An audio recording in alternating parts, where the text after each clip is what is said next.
Hello बच्चों, let's see this question and here this question says globalization has led to improvement in standard of living of all of the people, person in developed countries, worker in developing countries या फिर none of the above। देखो globalisation का मतलब क्या होता है, पहले आप ये तो समझो, तभी तो आपको ये पता लगेगा ना कि लिविंग स्टैंडर्ड कैसे और किसका इम्प्रूव हो रहा है। ग्लोबलाइजेशन एक मॉडर्न फेनोमेना नहीं है। इसका मतलब ये है कि ग्लोबलाइजेशन आज से पहले भी होता आ रहा था। जो अभी के टाइम पे बढ़ रहा है ना, वो पहले भी होता था। डिफरेंस ये है कि पहले जितना ज़्यादा होता था ट्रेड और जितना हम बाहर के देशों से कनेक्ट थे, अब उससे ज़्यादा कनेक्ट हो गए हैं। क्यों? क्योंकि टेक्नोलॉजिकल एडवांसमेंट अब ज़्यादा हो गया है।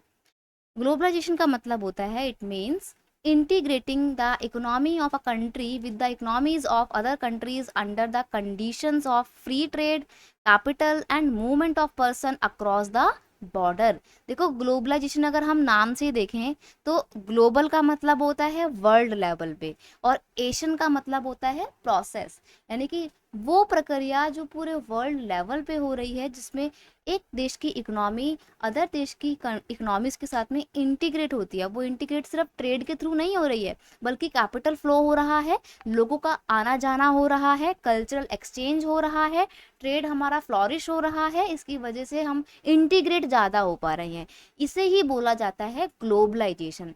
अब जैसे जैसे ग्लोबलाइजेशन आया है, अब अच्छा आपके मन में ये आ रहा होगा कि पहले हम तो कनेक्ट पहले भी थे, तभी तो मैंने आपको बोला कि ग्लोबलाइजेशन एक मॉडर्न फेनोमेना नहीं है। ग्लोबलाइजेशन बहुत पहले से एग्जिस्ट करता था। इनफैक्ट हमारे हड़प्पन सिविलाइजेशन में भी आप देखेंगे लोगों का बाहर के देशों से लेन देन था। ग्लोबलाइजेशन तो तब भी था, लेकिन शायद उतने बड़े लेवल पे नहीं था जितने बड़े लेवल पे आज है। ठीक है, आज हम देखते हैं कि हमारे घरों में इतनी सारी चीजें हैं जो कि सिर्फ इंडिया में नहीं बनी है, बल्कि वर्ल्ड के अलग अलग देशों से आई हैं। तो ग्लोबलाइजेशन ना बहुत ज़्यादा स्ट्रांग हो गया है और ग्लोबलाइजेशन के आने के बाद से देशों का विकास भी बहुत हुआ है।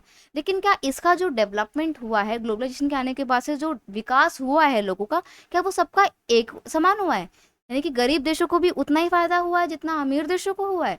तो यहाँ पर ये गलत है स्टेटमेंट, क्योंकि जो ग्लोबलाइजेशन आया है ना, उसका फायदा अमीर देशों को, अमीर लोगों को ज़्यादा मिला है। और जो डेवलप्ड नेशन नहीं थे, यानी कि जब जो डेवलपिंग कंट्रीज थे, अंडर डेवलपिंग कंट्री थे, और जो गरीब लोग थे ना, जो वर्कर क्लास की कम्युनिटी थी, उनको ग्लोबलाइजेशन का फायदा नहीं मिला है, बल्कि उनके ऊपर तो नेगेटिव इम्पैक्ट पड़े हैं ग्लोबलाइजेशन के।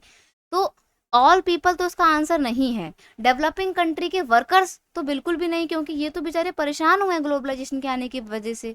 नन ऑफ द अबव भी नहीं है इसका आंसर। इसका आंसर है option B, person in developed country. Developed country के लोग जैसे कि अमेरिका के लोग हो गए, यूरोपियन कंट्रीज के लोग हो गए, ये वो देश हैं जो प्रॉपर डेवलप्ड हो चुकी हैं। इन कंट्रीज में ग्लोबलाइजेशन जब से आया, तब से यहाँ के लोगों की लाइफ और इजी हो गई है, इनका लिविंग स्टैंडर्ड और इम्प्रूव हुआ है।